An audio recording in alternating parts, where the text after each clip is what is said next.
여러분들 하셨습니까? 우리 마음으로 활짝 열고 기쁘고 즐거운 마음으로 3월의 첫째 주일 예배를 하나님께 드리도록 하겠습니다. 예, 오늘 하나님의 말씀은 베드로 전서 1장 1절에서 7절까지가 되겠습니다. 1절씩 우리가 교독을 하도록 하겠습니다.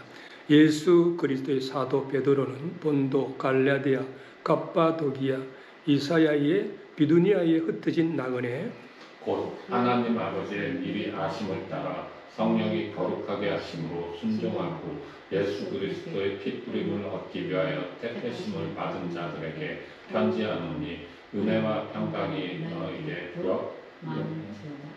찬송하리로다. 우리 주 예수 그리스도의 아버지 하나님이 그 많으신 긍휼대로 예수 그리스도의 죽은 자 가운데서 부활하심으로 말미암아 우리를 거듭나게 하사 산 소망이 있게 하시며 썩지 않고 더럽지 않고 새하지 아니하는 유업을 있게 하시나니 곧 너희를 위하여 하늘에 간직하신 것이라. 너희가 말세에 나타내기로 예비하신 구원을 얻기 위하여 믿음으로 말미암아 하나님의 능력으로 보호하심을 입었나니 그러므로 너희가 이제 여러 가지 시험으로 말미암아 잠깐 근심하지 않게 되시오. 오히려 크게 기뻐하는도다. 7절 다 같이 시작. 너희 믿음의 시련이 불로 연단하여도 없어질 것보다 더 귀하여 예수 그리스도에 나타나실 때에 칭찬과 영광과 존귀를 얻게 하려 함이라. 아멘.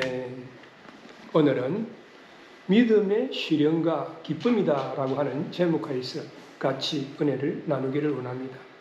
날씨가 이렇게 나빠져가지고요, 태풍이 오기 전에는 여러 가지 현상이 나타나는데 그 현상 중에 하나는 동물들이 신경이 사나워져가지고 신경질을 내고 예민하게 반응을 보인다. 새들이 말이죠, 갑자기 서로 싸우기도 하고, 개들은 길을 쫑긋 세워가지고 신경을 곤두세우고, 말들도 거칠게 뛰고 날뛴다. 물고기도 거칠게 이렇게 행동을 한다는 것입니다. 이러한 현상은 태풍을 일으키는 낮은 기압, 즉 저기압이 가스와 냄새를 갖다가 이렇게 쏟아내기 때문에 동물들이 민감한 반응을 보이는 것입니다. 사람들도 날씨가 좋지 않으면 몸이 뻐근하게 아프고 기분이 좋지 않지 않습니까? 그래서 어떤 사람이 기분이 안 좋아가 보이면 우리가 어떤 말을 합니까? 야, 너 오늘 저기압이네 라고 이런 표현을 쓰지 않습니까? 만약에 말이죠, 폭풍이 없는 지역이 있다라고 하면 우리는 그곳을 낙원이다라고 할 수가 있을 것입니다. 그런데 폭풍이 없다라고 하는 것은 바람이 없다는 뜻이거든요. 그러면 바람이 없다라고 하는 것은 산소가 없다는 뜻이 됩니다. 그래서 그런 별이 이 우주에 있다라고 하면 그것은 낙원이 아니라 어쩌면은 지옥과도 같을 것입니다. 바람이라고 하는 것은요, 배를 전복시킬 수 있는 강한 힘을 가지고 있지만 한편으로는 배를 전진을 시켜가지고 항해하게 만들지 않습니까? 그래서 옛날에는 말이죠, 배에다가 또트를 달고 그리고 항해를 했지 않습니까? 그래서 어려움과 고난과 시련은 바람과도 같다라고 이렇게 볼 수가 있습니다. 그래서 그런 고난과 시련이 닥쳤을 때에 내가 받아들이는 마음의 자세에 따라가지고 파멸의 원인이 될 수도 있고 도약의 에너지도 될 수가 있는 것입니다. 그러므로 우리의 삶의 여정에 예기치 못했던 고난과 시련이 닥친다 할지라도 우리가 말이죠, 낙심하거나 좌절하지 아니하고 하나님의 말씀을 붙잡고 소망을 가지고 묵묵히 인내하면서 인생의 목표를 향해서 달려가면 성공의 열매가 맺혀지는 그런 기쁨을 맛보게 될 것입니다. 오늘 본문에 있는 이 베드로 전서는 로마에서 시작이 된 네로 황제의 기독교 박해가 말이죠, 점차 제국 전역으로 확산되어갈 시점인 주후 64년경에 로마에서 활동했던 사도 베드로가 소아시아의 여러 교회와 성도들에게 보낸 공식적인 그런 서신입니다. 그러면 네로는 왜 기독교인들을 박해를 했는가? 시대적인 배경을 보면 주후 64년 7월에 로마에 대화재가 발생을 했었습니다. 그래가지고 불이 났는데 6박 7일 동안, 일주일 동안 로마시가 불탄 거예요. 왜냐하면 목조 건물로 되어 있다가 보니까 화재 진압이 어려웠다는 것입니다. 그래서 많은 인명피해와 재산피해가 발생했어요. 그래서 로마시가 말이에요. 14구역으로 이렇게 나누어져 있는데 4구역이 전설을 해버렸어요. 그리고 6개 구역이 반 정도 불타가 돼요. 그래서 말이죠. 로마시의 3분의 2 정도가 폐허가 된 거예요. 그래서 많은 사람들이 말이죠. 보금자리를 잊어버리고 삶의 터전을 잊어버린 거예요.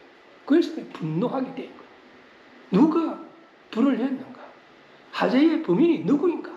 그 사람을 잡아야 된다. 이렇게 된 거예요. 그런데 뜻밖에도 말이죠. 하재의 범인으로 주목이 된 사람이 네로 황제입니다.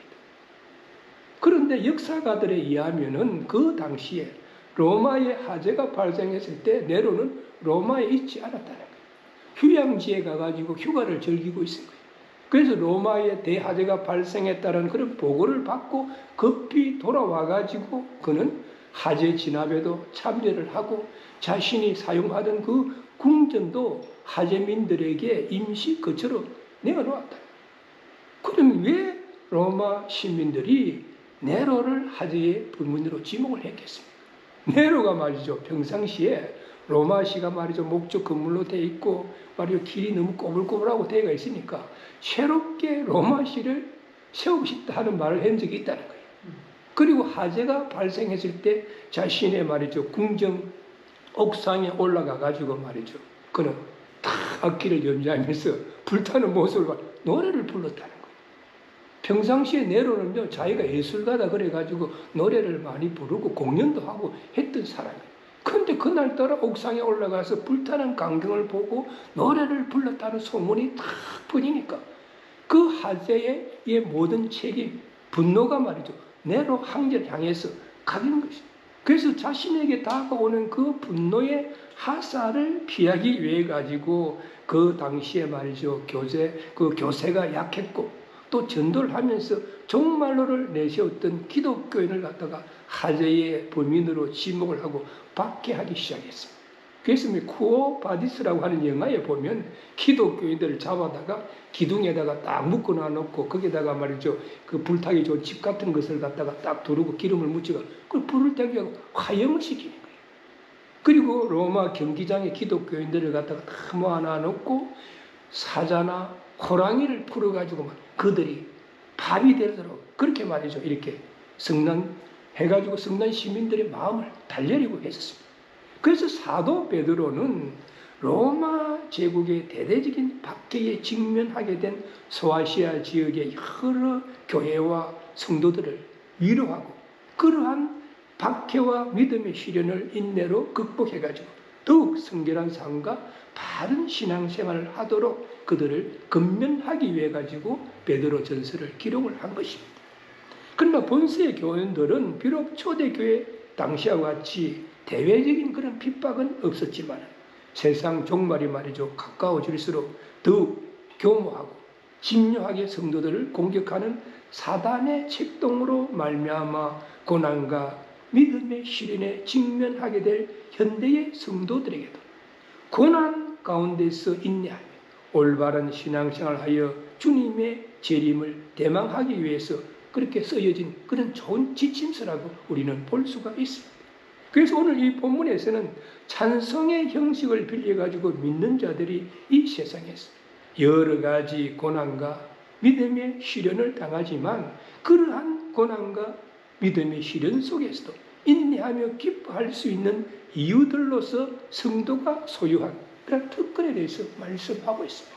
그래서 오늘 본문의 첫 번째 파트인 1절에서 5절에 보면 고난과 믿음의 시련을 통한 영적인 복에 대해서 말씀하고 있습니다. 고난과 믿음의 시련이 우리에게는 어렵고 힘든 그런 일들이지만 하나님께서는 그러한 것을 통해서 우리에게 영적인 복을 주신다. 어떤 복을 주시느냐 하면 첫째는 거듭나게 하는 복을 주신다라고 3절 전반절에 말씀하고 있습니다. 여기 보니까 찬송하리로다. 우리 주 예수 그리스도의 아버지 하나님이 그 많으신 긍휼대로 예수 그리스도의 죽은 자 가운데서 부활하심으로 말미암아 우리를 거듭나게 하사라고 말씀하고 있습니다. 오늘 본문의 1절에서 2절까지는 신약 성경 서신서의 전형적인 머릿말 양식을 따라가지고 먼저 발신자와 수신자를 밝히고 난 후에 사도 베드로가 흩어진 나그네로 표현된 소아시아 지방의 성도들에게 은혜와 평강이 너희에게 더욱 많을지어다라고 문안 인사를 하는 것으로 시작이 됩니다. 그리고 본질에서는 예수님을 믿는 자들이 고난과 믿음의 시련 중에도 기뻐해야 할 이유를 하나님께 대한 찬양의 형식을 빌려가지고 기록을 하고 있습니다. 이게 보니까 찬송하리로다. 이 찬송은 곧 순교를 당할 처지에 있는 베드로 자신이나 박해의 직면에 있는 소아시아 여러 교회 수신자들을 생각할 때 깊은 의미가 있다고 우리는 볼 수가 있습니다. 그것은 말이죠. 하나님께서 그들을 택정하시고 구원을 베풀어 주셨다는 사실로 인해 가지고 어떤 고난과 믿음의 시련 중에도 기뻐할 수 있다. 하나님께서 예정 가운데서 그들을 택정하시고 예수 그들을 믿음으로 인해서 구원을 받게 하여 주셨기 때문에 고난과 믿음의 시련 중에도 기뻐할 수 있다라고 말씀하고 있습니다. 우리가 말이죠. 인생을 살아가면서 한 번도 고난을 겪지 않고 살아가는 사람이 있습니까? 아침에 눈 뜨면 그날 또 무엇을 할 것인가, 어떻게 할 것인가 근심 걱정을 하는 것이 우리의 인생이지 않습니까? 이 세상이라고 하는 바다는 잔잔한 것처럼 보일지라도 언제 폭풍우가 몰아쳐가지고 우리의 인생이라고 하는 배를 파산의 위기로 몰아넣을지 알 수 있는 풍파가 많은 그런 세상입니다. 특히 우리 믿는 자들에게는 믿음의 시련이 닥치는, 왜 공중에 근세 잡고 있는 사단의 역사로 인해 가지고 우리에게는 자주 고난이 닥치게 되어 있습니다. 왜냐하면 사단은 우는 사자와 같이 산길자를 두루 찾아서 다니기 때문이죠. 누가 전도해가지고 교회에 다녀갔어요. 그럼 이 사람이 교회 다니면서 신앙생활을 잘 하려고 하는데 주일날 아침에 말이죠. 교통사고 나는 사람이 있습니다. 그 사단의 역사로 인해서 그렇게 돼요. 사단은 예수 믿는 자들을 자꾸만 주님 앞에서 멀어지게 만드는 그런 일을 하는 거예요. 그러나 그 믿음의 시련이 닥쳤을 때에 낙심하거나 우리가 좌절하는 것이 아니라 인내하며 믿음으로 담대히 통과하면 영적인 유익이 우리들에게 주어진다는 것입니다. 그래서 우리는 고난과 믿음의 시련 중에도 찬송하면서 기뻐할 수 있는 것입니다. 그러면 죄와 허물로 죽었던 우리 인간들이 어떻게 거듭날 수 있는가? 거듭날 수 있는 근거가 무엇인가? 그것을 말해 본질에 보니까 예수 그리스도의 죽은 자 가운데서 부활하심으로 말미암아 우리를 거듭나게 하시기 때문이라고 말씀하고 있습니다. 즉 다시 말해서 우리 믿는 자들은 예수 그리스도의 대속의 죽으심과 육체적인 부활을 믿음으로 예수 그리스도의 죽으심과 부활에 같이 동참하여서 새롭게 거듭나는 것입니다. 새로운 피조물로 거듭나는 것입니다. 그래서 이것을 갖다 우리가 한국말로는 중생이라고 이야기하지만 영어로는 리제네레이션이라고 하는 것입니다. 그래서 중생이라고 하는 것은 아담과 하와의 범죄로 말미암아 가지고 영적으로 죽어있던 우리 인간이 예수 그리스도를 통하여 새롭게 거듭나서 하나님의 가족의 일원으로 출생하게 되는 역사를 갖다가 이야기하는 것입니다. 우리가 말이 너무나 잘 알고 있는 통합찬송가 204장, 새 찬송가 288장, 예수로 나의 구주 삼고 하는 이 곡을 작시를 한 사람은 크리스비라고 하는 여자분이에요. 이 크리스비 여사는 태어나가지고 6개월 만에 장님이 되었어요. 장님이 되었음에도 불구하고 하나님 앞에 기도할 때 하나님께서 주시는 그런 영감과 또 경험을 살려가지고 무려 8,000여 곡에 달하는 우리 시를 갖다가 썼다는 것입니다. 그래서 통합찬송가 204장, 새 찬송가 288장은 같은 교회에 출석하는 아마추어 작가가 말이죠. 곡을 갖다 이렇게 작곡을 해요. 작곡을 해가지고 가져와가지고 이제 크로스비 여사는 말이죠. 앞을 볼 수가 없으니까 풍금이죠. 옛날에는 풍금을 다 멜로디를 다 치니까 그 멜로디를 다 듣고 그 멜로디를 통해서 자신의 머릿속에 떠오르는 영감을 가지고 주저하지 않고 예수로 너의 구주 삼고 성령과 피로서 거듭나니 이 세상에서 내 영혼이 하늘의 영광 누리로다. 이것이 나의 간정이요 이것이 나의 찬송이었어. 나 사는 동안 끊임없이 구주를 찬송하리로다 라고 작시를 하고 나서 막 울기 시작했다. 이렇게 해가지고 중생의 기쁨을 노래하는 통합찬송가 204장, 새찬송가 288장이 우리들에게 알려지게 된 것입니다.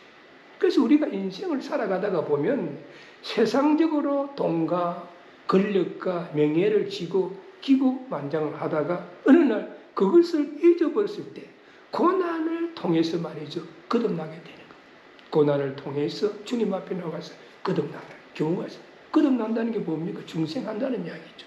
또 어떤 사람은 건강 때문에 어려움을 당해요. 건강이 좋지 않았으면 어려워하고 힘들어하다가 어느 날 주님 앞에 나와서 거듭나는 경우가 있습니다. 어떤 사람은 인생에서 여러 가지 말 못할 그런 어려움이 닥쳐질 때 혼자서 신음하고 탄식하다가 주님 앞에 나와서 거듭나는 경우가 있습니다. 그래서 고난과 믿음의 시련을 통한 영적인 복은 새롭게 거듭나게 한다는 거예요. 이 말을 영어로 우리가 표현하면 고난과 믿음의 시련을 통해서 영적인 복이 우리들에게 임한다. 고난과 믿음의 시련이 우리에게는 말이죠, 받아들이기 힘든 일이지만 하나님께서는 우리들에게 알지 못하게 복을 주시는데 그 첫 번째가 거듭나게 하시고 두 번째는 산소망을 갖게 하신다라고 3절 후반절에 말씀하고 있습니다. 여기 보니까 찬송하리로다라고 이야기하면서 마지막에 보니까 산소망이 있게 하시며라고 말씀하고 있습니다.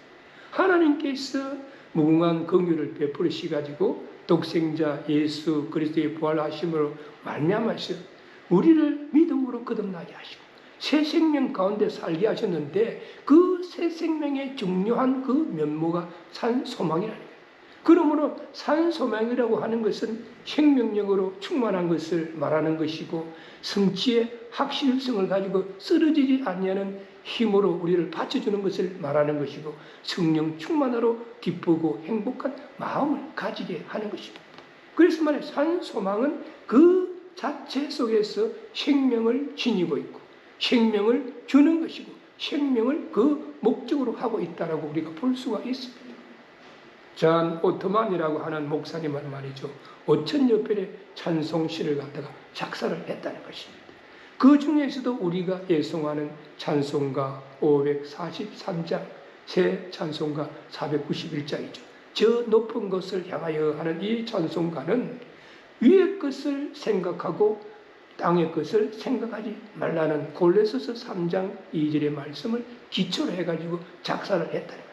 이 찬송가는 고통과 괴로움과 죄로 가득 찬 이 세상을 살아가면서 날마다 한 걸음씩 주님께 더 가까이 나아가고자 하는 그러한 마음과 장차 예수 그리스도와 함께 누리게 될 영원한 복락에 대한 소망을 갖다가 나타내고 있습니다. 저 높은 곳을 향하여 날마다 나아갑니다. 내 뜻과 정성 모아서 날마다 기도합니다. 내 주여 내 마음 붙드사 그곳에 서게 하소서. 그곳은 빛과 사랑이 언제나 넘치옵니다.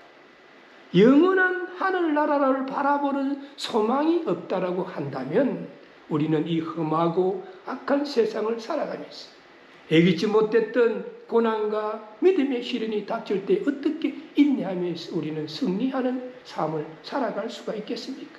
로마서 12장 12절에 보면 소망 중에 즐거워하고 한단 중에 참으며 기도에 힘쓴다라고 말씀하고 있습니다. 나치 독일의 말이죠, 처참한 유대인 수용소에서 포로 생활을 하면서 인간에 대한 관찰을 기록한 빅톨 프랭클 박사가 의미를 찾는 인간의 탐색이라고 하는 그런 책을 썼었어요.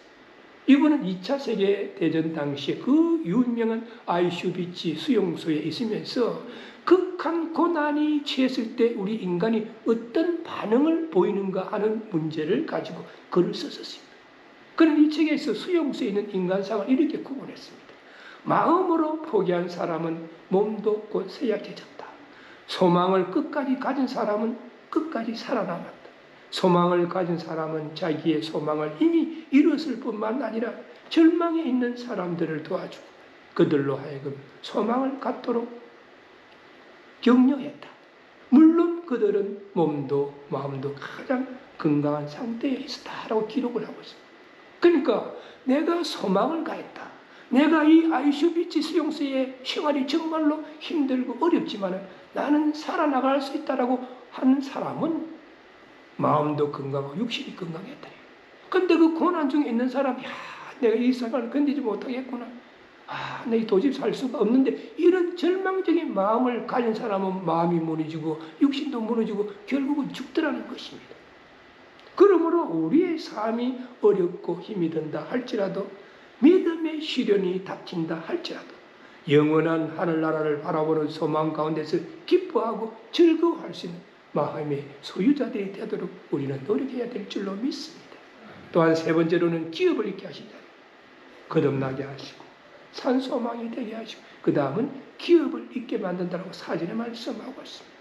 썩지 않고 더럽지 않고 시하지 않는 기업을 잊게 하시나니 곧 너희를 위하여 하늘에 간직하신 것이라.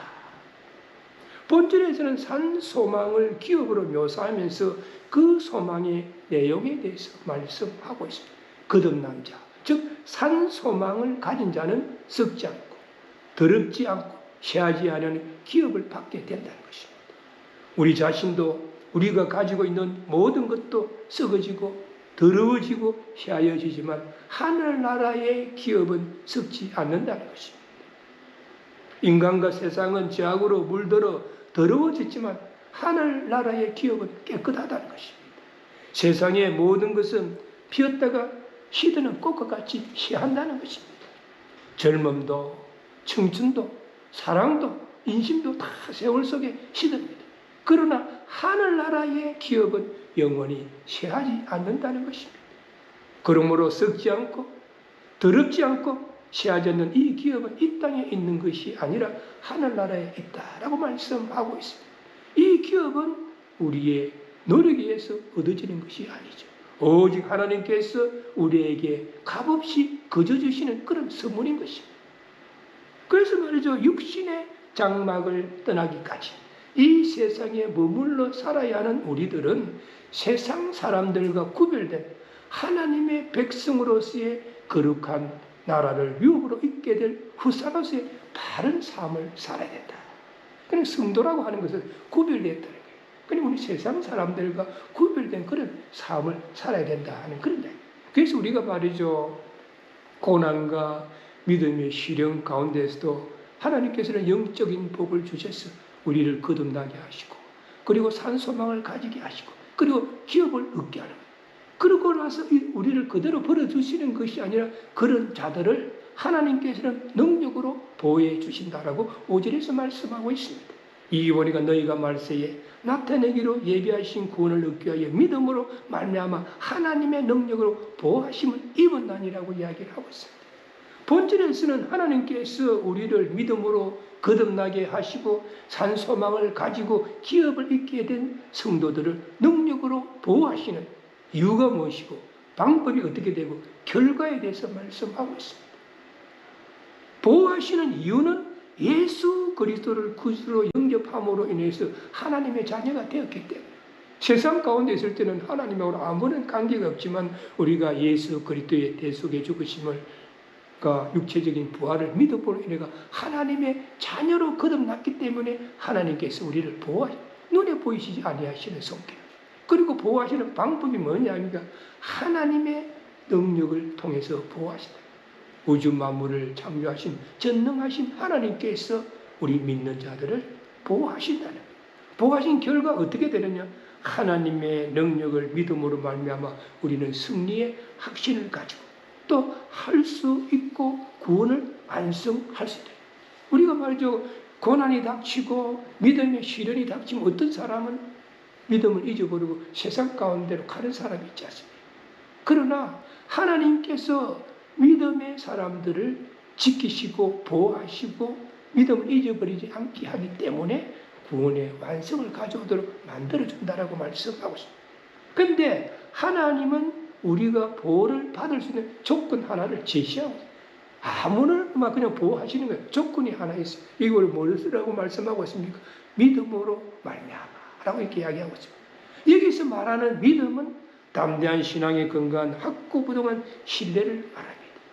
그러므로 우리가 확고부동한 믿음을 가지고 소망 중에 즐거워하고 기뻐하는 삶을 살아가려고 우리가 노력을 할 때 낙심하게 하고 좌절하게 하고 기업을 뺏으려고 하는 사단들의 모든 공격으로부터 하나님께서 능력으로 보호하셔서 믿는 자들을 완전히 구원에 이르도록 한다라고 말씀하고 있습니다. 어느 목회자가 말이죠. 목회의 한계를 느껴가지고 인생의 방향을 바꾸는 문제로 고민하고 기도했다. 기도하면서 하나님, 저는 저 나름대로 다 열심히 노력하고 저 나름대로 하나님께서 맡기신 사명 감당하려고 충성을 했는데 정말로 어렵고 힘이 됩니다. 어떻게 해야 되겠습니까? 라고 이제 하나님께 기도했다. 제가 무엇을 하기를 원하십니까? 하나님이 어느 길로 이끄시든지 상관이 없습니다.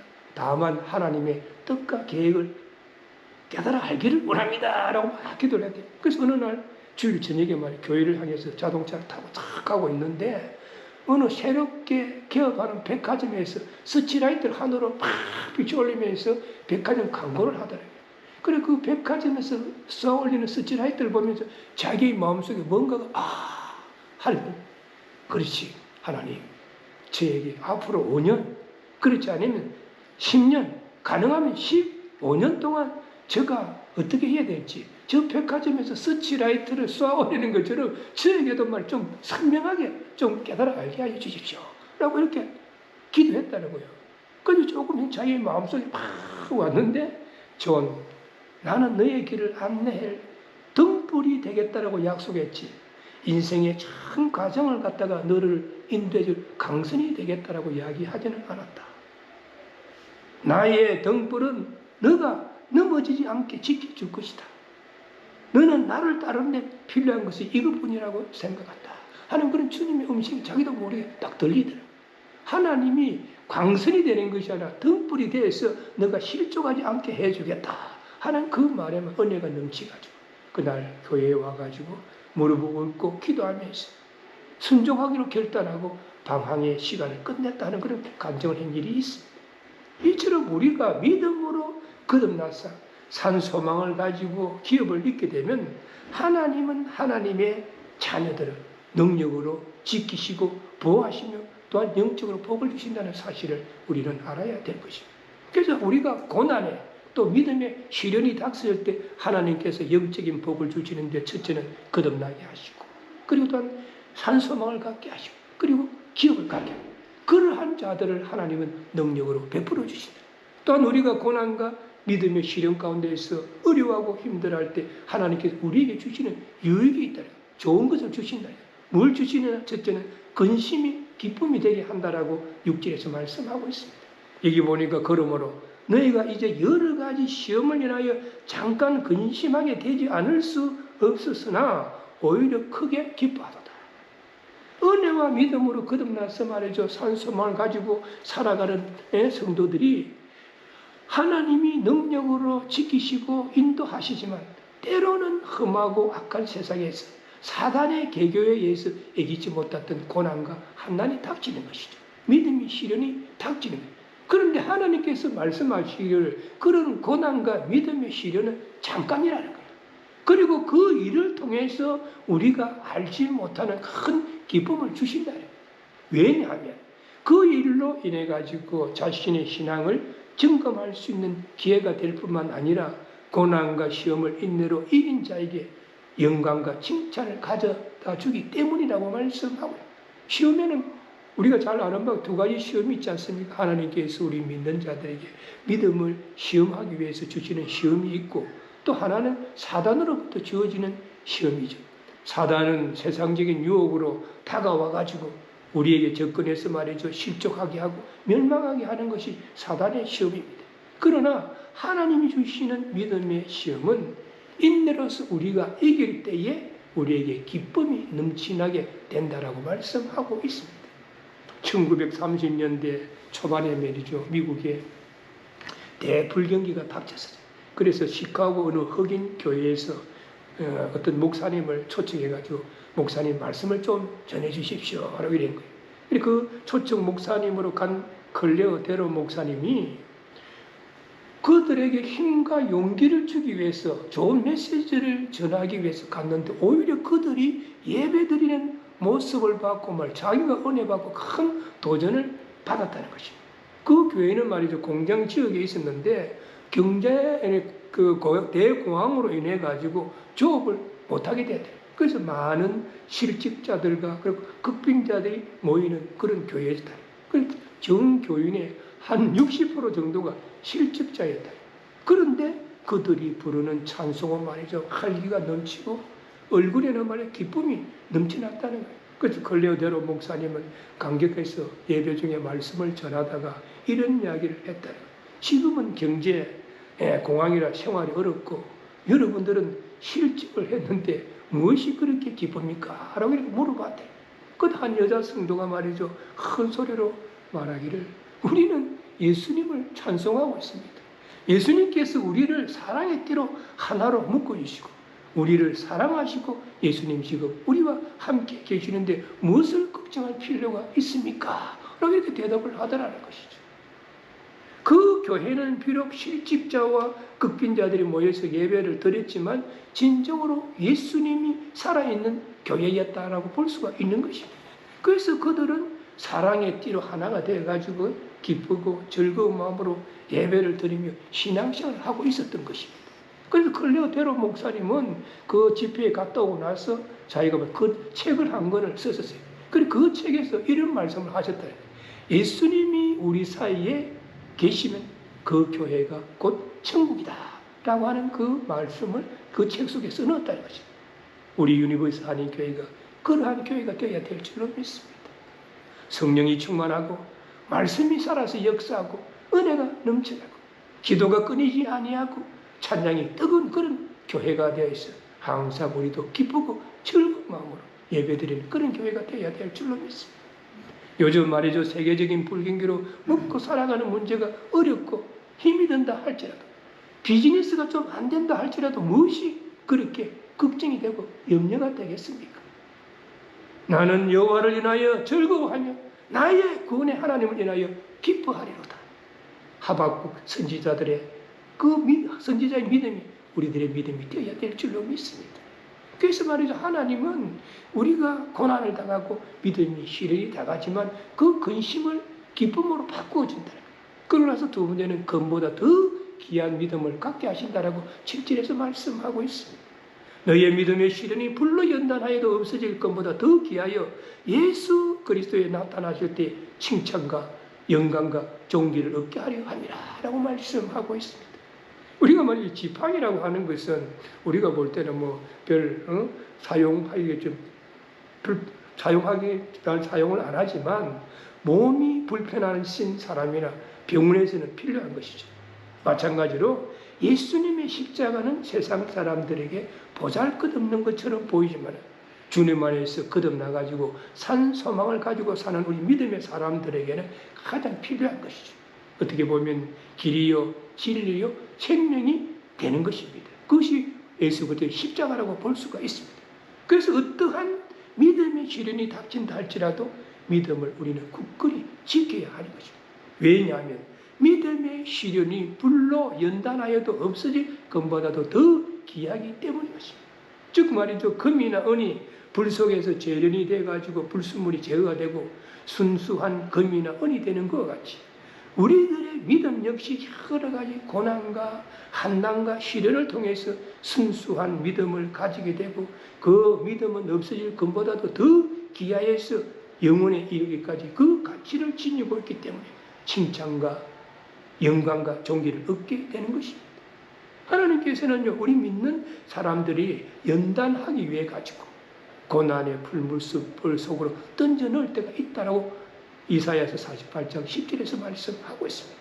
그때 우리는 그러한 역경 속에서 자신의 연약함을 깨닫게 되는 것이고 더욱더 주님을 믿고 의지하게 되며 구원의 주님을 더 깊이 우리는 체험하게 되는 결과를 가져오게 되는 것입니다.